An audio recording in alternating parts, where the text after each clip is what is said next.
Welcome back, everybody, to our video blog. And thank you for joining us as always. And needless to say, the past week has been probably more interesting with respect to the topics that we've discussed on the blog than at any other time. The amount of volume that's been generated in terms of views of the blog was certainly increased 40-fold with respect to my comments about Barstool Sports and the support for our students that took a stand with respect to some of the things that are being promoted on their website and their blogs. And I thought it would be appropriate for me to just touch on those things briefly before we move on to other topics. So the types of feedback that we've received as a result of that subject run the gamut from the expected kind of hate speech and personal attacks and vitriol that often comes when you take a stand like I did. So we'll dismiss those categorically because they have no positive benefit to anybody.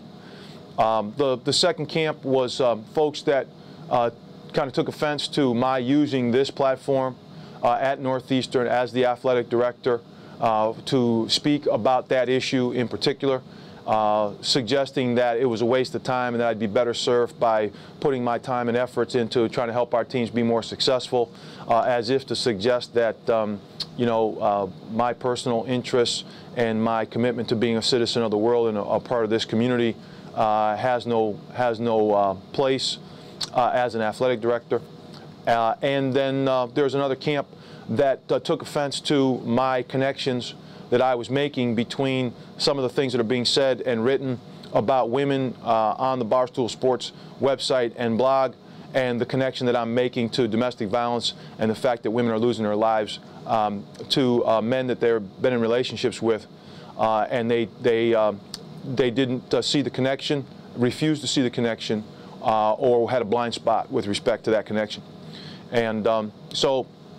with respect to my responsibilities as a citizen, you know, if you believe in the idea of being your brother's keeper,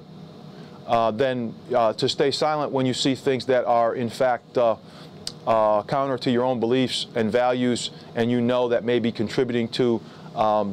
the safety or lack of safety of others, then you're complicit by staying silent.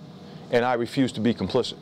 And so as someone that cares deeply about my fellow human beings, the citizens of this Northeastern community, the Boston community, and the community at large, the females on this campus, the females that are in my life, I refuse to stay silent, and I will continue to speak out about these issues. And then with respect to people not seeing the connection between my comments and the comments that are being made on the blog and my comments about that leading to men's violence against women, they have not been trained, they have not had their awareness raised, and they are either in denial or they just need more education about the triangle of violence, the pyramid of violence that perpetuates in relationships at times, that goes from language to psychological abuse to physical abuse, sexual abuse, and ultimately to death. And I would challenge anybody that doesn't feel that there's a connection to come and visit with us and sit with some experts that have been working in this field for a long time, and they can show you the connection. So another topic that I wanted to address today is I got some feedback just this past week about people's perceptions that maybe we're trying to create equity with respect to salaries across the board, men's teams, women's teams, and that we're more interested than in equality than anything else when we go about trying to create salary structure.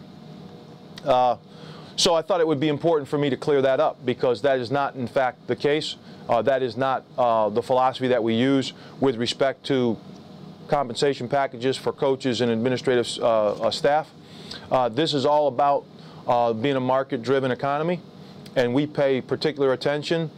to what the national averages are for a particular coach in a particular sport based on their particular amount of experience. We also look at comparisons within our own leagues to see if our coaches are being compensated appropriately and fairly based on their colleagues that they are asked to compete against on a regular basis.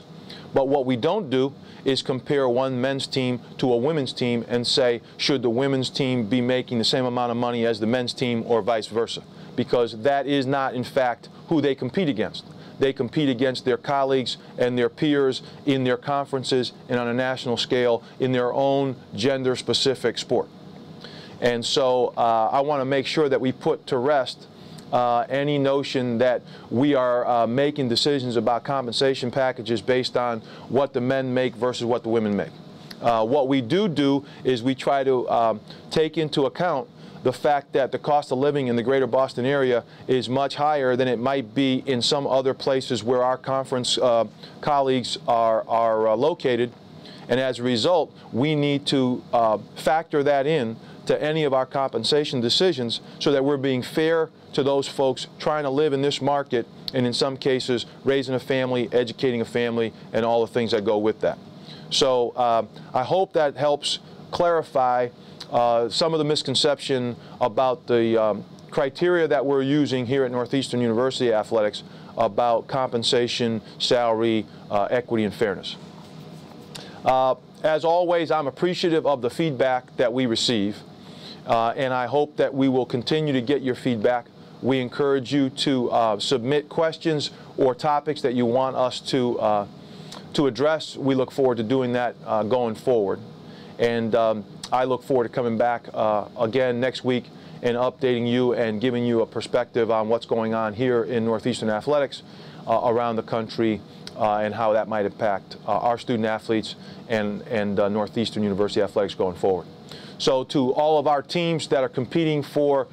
their conference championships, all of our athletes that are out there representing Northeastern in the best possible way, I want to wish them all the best of luck. And I want to say to all of the Husky Nation out there, thanks for your continued support, and go Huskies.